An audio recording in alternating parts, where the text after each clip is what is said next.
আজকে আমরা গ্যাংটক থেকে সাঙ্গু লেক যাব, তাই সকাল সকাল সবাই মিলে ট্যাক্সি স্ট্যান্ডে দাঁড়িয়ে এক কাপ চা খেয়ে নিচ্ছিলাম। এর মধ্যে আমাদের ট্যাক্সিও বুক করা ছিল, গতকাল রাতেই ট্যাক্সি বুক করা হয়েছিল। সাঙ্গু লেক যাওয়ার পথে রাস্তার ভিউ এত বেশি সুন্দর ছিল আর মনে হচ্ছিল গাড়ির জানলা দিয়ে হাত বের করলে এই উড়া উড়া মেঘগুলো ধরতে পারবো পুরা তুলার মতো।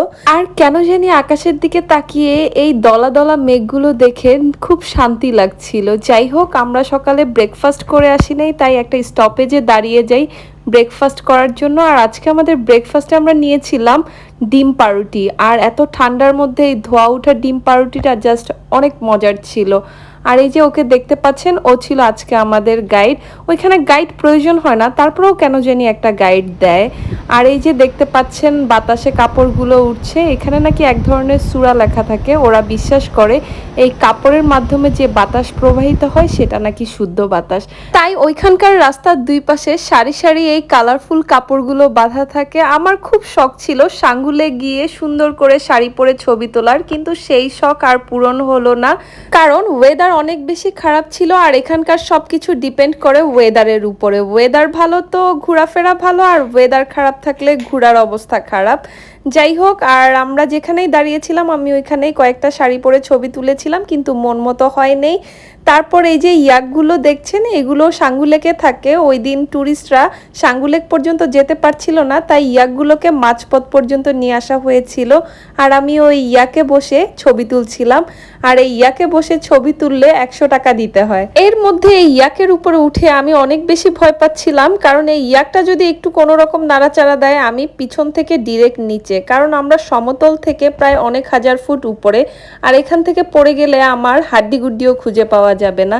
যাই হোক, আমাদের ভাগ্যটা একটু খারাপ, কারণ আমরা যেই টাইমটায় গিয়েছিলাম ওই টাইমটায় আমরা নর্থ সিকিম গিয়েও 0 পয়েন্ট পর্যন্ত যেতে পারলাম না ওয়েদারের কারণে, আর গ্যাংটক এসে সাঙ্গু লেক পর্যন্ত যেতে পারলাম না সেই ওয়েদারের কারণেই।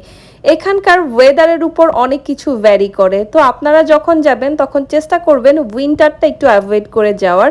আর আমরা যেই টাইমটায় গিয়েছিলাম সেটা ফেব্রুয়ারির লাস্ট উইকের দিকে ছিল, তখন ওইখানে অনেক স্নোফল হচ্ছিল। ওয়েদারটা ওই টাইমগুলোতে একটু খারাপ থাকে, তবে শুনেছি মার্চ এপ্রিলে নাকি ওইখানকার ওয়েদার অনেক সুন্দর থাকে, তখন নাকি সাঙ্গু লেক 0 পয়েন্ট পর্যন্ত আপনারা একেবারে জিপ নিয়েই যেতে পারবেন। এরপর আমরা গ্যাংটকের একটা ফ্লাওয়ার গার্ডেনে গিয়েছিলাম। ওই ফ্লাওয়ার গার্ডেনটা অনেক বেশি সুন্দর ছিল। তারপর দুপুর হয়ে যাওয়াতে আমরা সবাই মিলে লাঞ্চ করতে চলে গিয়েছিলাম একটা রেস্টুরেন্টে। মোবাইলটা যে দুনিয়ারে নষ্ট করে দিছে, এই যে এগুলো প্রমাণ, এই যে এটা আমার দেখে মোবাইল রেখে দিছে।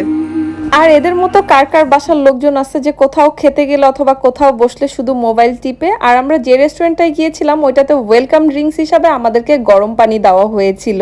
হাস্যকর হলেও ব্যাপারটা অনেক ভালো ছিল, কারণ অনেক ঠান্ডার মধ্যে গরম পানিটা অনেক বেশি উপকারী ছিল। আর আমাদের দেশের বাইরে গেলে খাবার দাবার খেতে অনেক বেশি কষ্ট হয়, কারণ ওইখানকার খাবারে কেমন জানি একটা স্মেল আসে যেটা আমরা নিতে পারি না।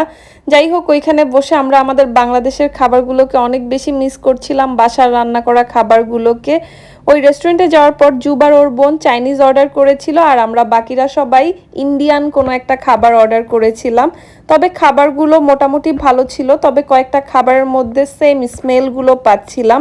লাঞ্চ কমপ্লিট করে আমরা রুমে এসে লম্বা একটা ঘুম দেই, আর আমরা সেই দিন গ্যাংটকে বৃষ্টিও পেয়েছিলাম। তারপর ঘুম থেকে উঠে দেখি রাত হয়ে গেছে। আমরা ডিনারের জন্য চলে গিয়েছিলাম গ্যাংটকের ডমিনোজে।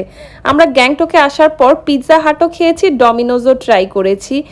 দুইটার একটার খাবারও আমাদের কাছে ভালো লাগে না, কেন জানি আমাদের বাংলাদেশের মতো টেস্ট না। পিৎজা থেকে কেমন জানি গন্ধ আসতো, যেগুলো আমাদের কারোই সহ্য হতো না।